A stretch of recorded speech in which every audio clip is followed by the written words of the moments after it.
Indonesia, Salam Nusantara dari Sabang sampai Merauke, dari Minang sampai Pulau Rote. Mantaplah iman kita, mantaplah kasih kita, mantaplah pengharapan kita. Tentunya dalam Yesus Kristus menjadi Tuhan dan Juru Selamat kita dan Juru Selamat dunia. Jangan katakan bahwa Yesus itu bukan Tuhan. Jangan katakan pula bahwa Yesus bukan Juru Selamat. Walaupun ada banyak orang-orang mengatakan, bahkan profesor doktor teologi jadi tololgia. STH menjadi sekolah tinggi hati, bukan semakin merendahkan hati, malah merendahkan Tuhannya. Tetapi saya mau katakan kepada kita, kalau engkau percaya, engkau akan diselamatkan. Engkau tidak percaya, engkau akan dihukum. Yesus sudah berkata, akulah jalan kebenaran dan hidup, tiada seorang sampai kepada Allah kalau tidak melalui aku.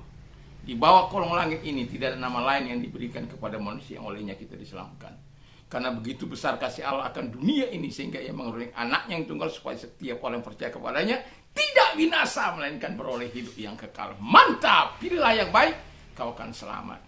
Dan harapan saya di pagi ini, di hari Selasa, kiranya Tuhan Yesus memberkati kita, kekuatan Tuhan, kekuatan Roh Kudus, kekuatan firman, kekuatan iman, kekuatan doa, senantiasa menyertai kita. Mari kita tunduk kepala dan kita berdoa. Terima kasih, biarkan firman-Mu menjadi istimewa bagi setiap kami. Dalam nama Yesus, haleluya, amin. Puji nama Tuhan. Saya akan membacakan Ibrani 10 ayat yang ke-22, 23, dan 24. Demikian bunyinya. Karena itu marilah kita menghadap Allah dengan hati yang tulus ikhlas dan keyakinan iman teguh. Oleh karena hati kita telah dibersihkan dari hati nurani yang jahat dan tubuh kita telah dibasuh dengan air yang murni. Marilah kita teguh berpegang pada pengakuan tentang pengharapan kita, sebab Ia menjanjikannya setia. 24. Dan marilah kita saling memperhatikan supaya kita saling mendorong dalam kasih dan dalam pekerjaan yang baik. Puji nama Tuhan. Tema kita adalah significant privilege, atau hak-hak istimewa yang penting, ya. Hak-hak istimewa yang sangat penting. Yang pertama, saya mau katakan kita memiliki hak-hak istimewa yang penting dengan kehidupan baru di dalam Kristus, sehingga kita bisa memiliki apa yang seharusnya kita miliki sebagaimana firman Allah katakan. Yang pertama, kita mempunyai jalan masuk secara pribadi dengan Allah melalui Yesus Kristus. Kalau dahulu kan harus ada imam besar, harus ada pengorbanan, harus ini dan itu, harus tetek bengeknya lah, semualah itu. Tetapi di dalam Kristus Yesus kita, melalui kisah Ibrani yang dituliskan dalam surat Ibrani ini, kita bisa melihat bahwa kita mempunyai jalan masuk, haleluya, secara personal, ya, secara pribadi kepada Allah di dalam Yesus Kristus. Tidak ada lagi hambatan, sehingga dimanapun saya mau bersuara, dimanapun saya mau berteriak, mau di gunung kah, mau di lembah kah, mau di mana saja, ketika saya berteriak, Tuhan akan menjawab. Tapi teriakan saya, doa saya, atau apapun itu haruslah dengan hati yang ikhlas, tulus ikhlas. Jadi tidak ada hal yang neko-neko, tidak ada hal dosa dan kejahatan, tidak ada yang disembunyikan di situ. Lalu kemudian kita datang dengan keyakinan iman yang teguh, bahwa kita percaya bahwa Yesus sudah menyelamatkan kita dan sudah memberikan kita perdamaian dengan Bapa di surga dalam nama Yesus, sehingga Dia menjadi Bapa kita dan kita menjadi anaknya. Wow, mantap! Jadi yang kemudian bersih dari hati nurani yang jahat. Jangan ada sesuatu yang kotor di dalamnya, niat-niat yang bengkok di dalamnya. Janganlah. Ya, kita punya Allah itu maha suci, maha kudus, dan gak mungkin kita hadir kepada Dia dengan hati yang bengkok, tetapi dengan hati yang suci. Lalu kemudian tubuh kita yang tadinya, kalau Alkitab katakan dalam supaya tubuh kita ini, kita dalam Roma 12, bahwa supaya kita mempersembahkan tubuh kita dengan persembahan yang kudus di hadapan, dan itulah persembahan, supaya kita mempersembahkan tubuh kita sebagai persembahan yang hidup, kudus, dan berkenan di hadapan Allah. Dan itu sangat penting. Yang kedua, kata firman Allah ialah kita bertumbuh dalam iman. Wow. Jadi kalau kita sudah punya jalan jalan masuk kepada Bapa di dalam nama Yesus, lalu kita tidak bertumbuh dalam iman, itu something wrong. Ya, ada sesuatu yang salah, ada sesuatu yang tidak berkenan, ada sesuatu yang tidak benar yang kita lakukan. Karena ketika kita mempunyai jalan masuk secara pribadi kepada Allah dalam Yesus Kristus, secara otomatis kita bertumbuh dalam iman. Memang iman timbul dari pendengaran firman Kristus.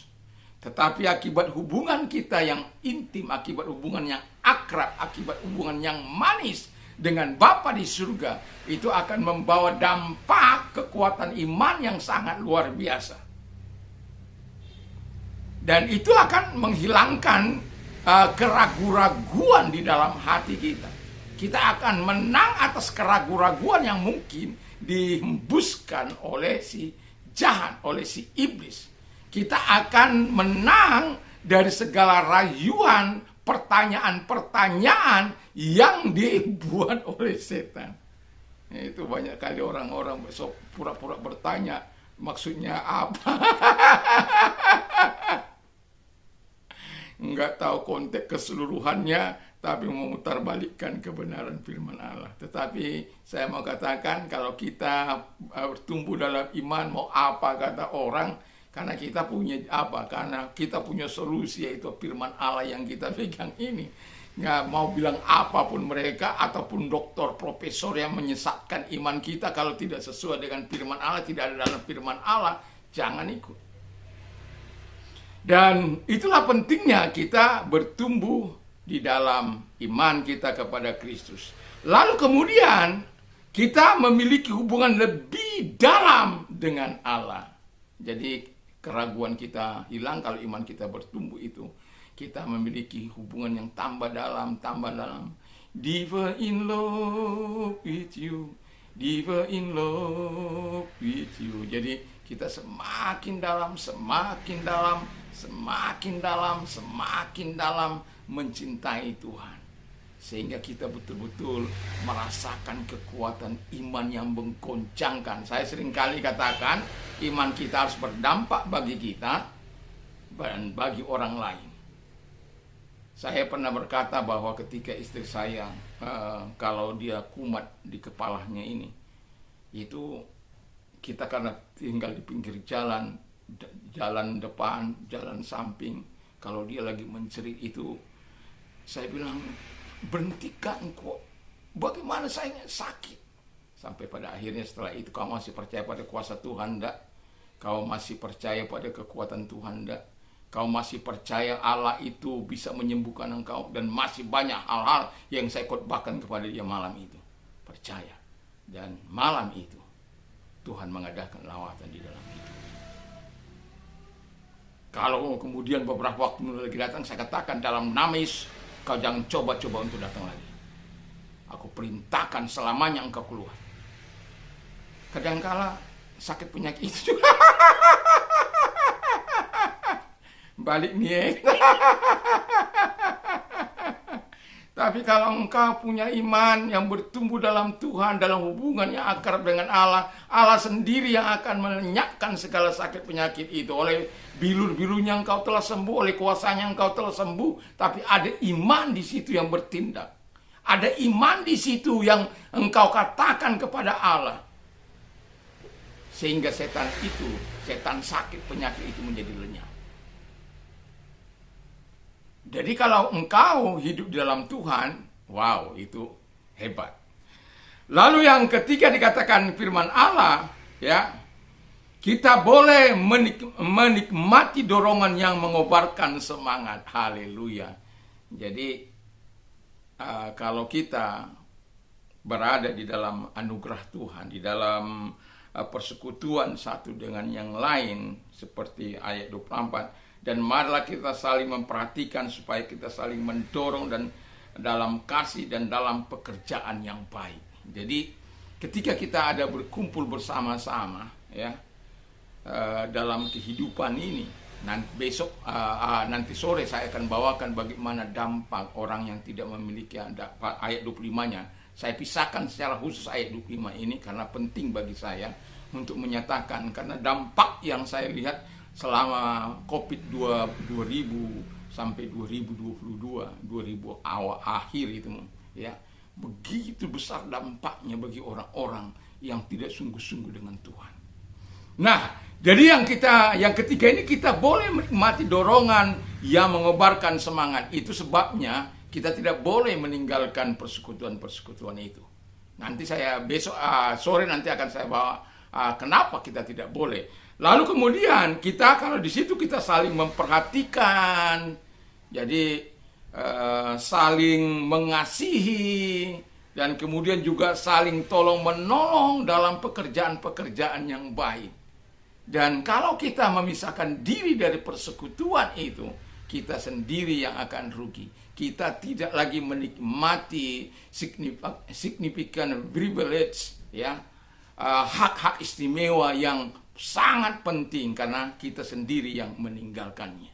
Dan itulah sebabnya saya mendorong kita untuk kita bisa menikmati hak-hak penting kita ini di dalam kasih Kristus. Mari kita tunduk kepala dan kita berdoa. Terima kasih Bapa di surga, kiranya Engkau Allah yang menolong kami untuk kami terus memegang hak-hak penting kami di dalam Kristus Yesus. Terima kasih. Kalau Engkau sakit, saya mau katakan dalam nama Yesus, percaya bahwa Engkau yang sakit malam ini, pagi ini, di pagi ini, kalau Engkau percaya, kau percaya pada firman, kau percaya pada kekuatan Tuhan, Allah yang tidak pernah mengenal jarak, ruang maupun waktu, di mana saja dia bisa hadir untuk menjamah engkau. Dan itulah sebabnya baik engkau di rumah sakit, di rumah, di camp-camp, di mana saja, kalau engkau percaya Tuhan bisa hadir menjamah engkau. Kalau engkau orangnya, mari angkat tanganmu satu dan tempatkan di sebelahmu. Atau engkau sedang menjaga orang sakit, tumpangkan tangan atas mereka. Mari kita berdoa. Hari ini kami sepakat Bapa di surga, di dalam nama Tuhan Yesus Kristus, aku memerintahkan segala sakit penyakit yang mereka derita dalam nama Yesus keluar, dan oleh bilur-bilur daripada Tuhan Yesus mereka sembuh, oleh kuasamu, oleh jamahanmu, oleh mujizatmu mereka sembuh. Sebab engkau yang berfirman, ku sampaikan firman, ku sembuhkan mereka. Kau nyatakan itu Bapa di surga. Dan bagi engkau yang mengalami kesesakan, saya tahu apa itu arti kesesakan, tetapi mari kita bergantung sepenuhnya kepada Tuhan. Mari kita percaya pada kebaikan Tuhan. Selebihnya mari kita serahkan kepada Tuhan. Kita berdoa, kita percaya, dan Tuhan bisa membuka jalan. Dan kalau engkau orangnya, angkat kedua belah tanganmu, mari kita berdoa. Lihat tangan-tangan yang diangkat kepadamu dalam nama Tuhan Yesus. Kiranya Tuhan menolong mereka, memberkati mereka di dalam nama Yesus. Dan jamah mereka, kuatkan mereka, tolong mereka dengan berbagai persoalan kehidupan mereka. Engkau Allah membuat mereka segala perkara dapat kutanggung di dalam Dia yang memberikan kekuatan, dan di dalam Dia yang memberikan solusi. Terima kasih, kami bersyukur dalam nama Yesus. Haleluya. Amin. Kiranya di pagi ini aktivitas kita lakukan semua dalam terang firman Allah, dalam kekuatan Tuhan, kekuatan firman. Dan damai sejahtera Allah melampaui segala akal kami, hati dan pikiran kita. Mantap, mantap, mantap.